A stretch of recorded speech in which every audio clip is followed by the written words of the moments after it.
আসসালামু আলাইকুম সবাইকে। আজকে আপনাদেরকে নতুন একটা জিনিস দেখাতে চলেছি। আর সেটা হচ্ছে গিয়ে একটা টিয়া পাখি। হ্যাঁ? আর টিয়া পাখিটা হচ্ছে এইটা। এই টিয়া পাখির আসলে কি বলবো? আমি ১ম বার ভেবেছিলাম যে ও আমাকে মিথ্যা কথা বলতেছিল। বাট যখন দেখলাম ওর বাড়িতে গিয়ে আসলেই যে টিয়া পাখিটা ওদের শিকারী হয়ে গেছে। তো আমার ভাতিজা একটা টিয়া পাখি আনছে। তো টিয়া পাখিটা আনার পরে ও কিছুদিন পালার পরেই নাকি ওর শিকারী হয়ে গেছে। গত ১ মাস ধরে ও টিয়া পাখিটাকে ছেড়েই রাখতেছে। খুব সুন্দরভাবে ফ্লাই করতেছিল। ডাকলে ওরা ওদের কাছে আসতেছিল। বাট আমাদের নতুন দেখে অনেক খুব ভয় পাইতেছিল। তো আমরা যখন গেলাম, গিয়ে দেখলাম, দেখে ভালোই লাগলো টিয়া পাখিটাকে। তো আরও মজা লাগলো যখন শুনলাম যে ওর আম্মু নাকি ডাকলেই তার কাছে চইলা যায়। তো আমরা তখন ডাকতে বললাম। তো ডাকার পরে দেখলাম যে না আসলে সে ডাকলে তার কাছে চলে যায়।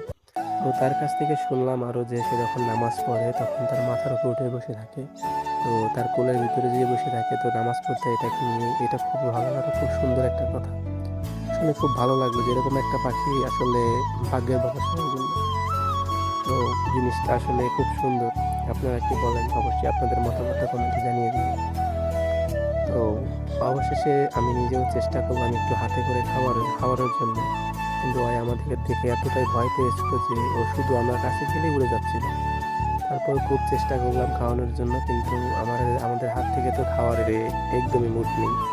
তারপর ওর আম্মুর কাছ থেকে বললাম, মানে আমাদের ভাবির কাছে বললাম যে, "ভাবি তুমি দাও তো দেখি খাই কিনা।" দেখি তাদের আর হাত থেকে শুধু দেওয়ার সাথে সাথেই খাওয়া শুরু করে দিল। তার মানে বুঝতেছেন যে কতটা মায়া। এটাই একটা প্রাণীর উপরে যদি আপনি ভালোভাবে তাদের যত্ন করেন, তো অবশ্যই আপনার ভালোবাসার সাড়া তারা অবশ্যই দিবে। তো এটাই তার প্রমাণ। তো টিয়া পাখিটা দেখে আপনাদের কেমন লাগলো অবশ্যই জানিয়ে যাবেন। আর হ্যাঁ, এরকম যদি একটা টিয়া পাখি আপনার কাছেও থাকতো, তো আপনার কেমন লাগতো এটাও জানিয়ে যাবেন। আর এতক্ষণ পর্যন্ত ভিডিও দেখার জন্য ধন্যবাদ। আপনারা যদি চান এই টিয়া পাখিটাকে আরও দেখতে, তো অবশ্যই কমেন্ট করে জানাবেন। আমি আবার দেখাবো ইনশাআল্লাহ। তো ভালো লাগলে চ্যানেলটাকে সাবস্ক্রাইব করে পাশে থাকা বেল আইকনটি ক্লিক করে দেবেন। ধন্যবাদ।